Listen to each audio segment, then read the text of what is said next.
I'm gonna let you guys in on a fun fact about myself. I love pinball. I could honestly spend hours at my local free play arcade at the pinball wall, going down the line of machines and shooting for high scores. I also happen to be a big fan of roguelikes, with The Binding of Isaac being one of my favorite and most played games of all time. Now you may be asking yourself, what do roguelikes and pinball have in common? Well, the answer to that question is today's game, Cult of PiN by Kenny Makes Games. At its core, Cult of PiN is a pinball game. You whack the ball up the playfield and score as much as you can. But how does the game stack up to regular pinball? Well, for starters, you're obviously not going to get that same tactile feel that comes with playing on a real pinball machine. I'm talking about pulling back the plunger to send the ball springing into play, the smack that comes with hitting the ball with your flippers and sending it flying up the playfield, and of course the slight rumble of the table when the ball hits the bumpers. With all this being said, I still felt right at home with the controls in Cult of PiN. I was quickly able to figure out my timing on the flippers to knock the ball where I wanted it to go, much like I would on an actual table, although there were still times where my shot wouldn't line up the way I wanted it to. Now, as much as that may sound like a point against Cult of PiN, I think it speaks to how well the game emulates the randomness of pinball. The game also allows you to shake the table to change up the trajectory of the ball. And no, the game won't yell at you for shaking the table like a real machine would. I found that the best use of this mechanic was being able to save my ball. If you're able to time your flipper and shake, you're able to knock the ball back into play and away from the drain. I'm sure you've all seen by now the giant eyes acting as bumpers that stop your ball from going out of play. At the start of a run, they'll be immune to damage from your ball, but as you get stronger and as the game progresses, they'll take damage and eventually break. This is where I find the method of shaking the table to save your ball to be most effective. But what I ultimately like about this game is that it's entirely playable with just your mouse. While there are options for keyboard or controller, I found that mouse was the most natural and comfortable. Left and right click control your flippers, and the scroll wheel controls shaking the table. Now let's talk about where the roguelike elements come into play. For starters, much like the characters in The Binding of Isaac, there are different balls to choose from that all have different abilities. In the demo, you get 2 of them to try out. The cheater gives you an extra ball, while the pyro, on the other hand, gains 1 damage when an active bumper is hit, and deals burn damage to enemies naturally. Progression in each run comes through the form of acts. To make progress in each act, you have to defeat enemy demons that take up the form of the table's bumpers.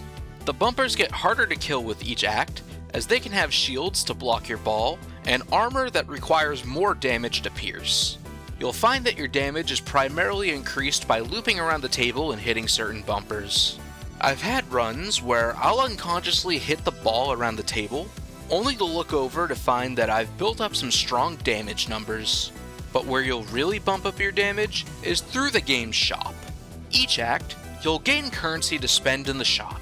You'll use your currency on things like damage modifiers, repairs to your bumpers, or even an extra ball. In the middle of the enemy field, you'll also have a big bumper that allows you to level up your bonus abilities after hitting it a certain amount of times. These abilities include a multi-ball that spits out a ridiculous amount of balls, inferno shots that allow you to apply burn damage, and lightning shots that chain damage to other bumpers. When all enemies are defeated, each act concludes with a boss fight. The demo's boss is a giant eye that rises up to the middle of the playfield. Not only can it use its tentacles to block damage, but it can also use telekinetic abilities. These powers can both mess with the gravity of the table and also mess with your flippers. There's a risk versus reward factor to the boss stage as you're on a timer. If you beat the boss with time to spare, you get to play a bonus level. If the timer runs out, it'll reset, only this time you'll lose a ball at the end of the timer. You'll continue to lose balls until either you kill the boss or you die. This is my only real con with the game, as it felt punishing more times than it felt rewarding. My common experience was that I would knock out one of his tentacles to expose his eye to damage, just in time for him to use his telekinetic abilities to keep me pressed up there, or in time to pull out a wall of tentacles and keep me pinned away from the eye. Gameplay aside, I don't have too much to say about the design of Cult of PiN. It's not to say that it's lacking in any way, it's just that the game is heavier in the gameplay department.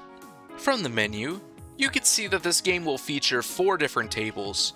The table we get in the demo looks like some kind of blood ritual, complete with a blood pool that flows downward into the boss area.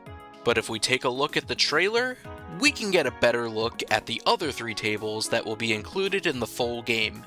There's this Boneyard table that honestly might be my favorite from a design standpoint that I really can't wait to play in the full game. There's also a Cthulhu-inspired table, complete with tentacles spread all around the playfield.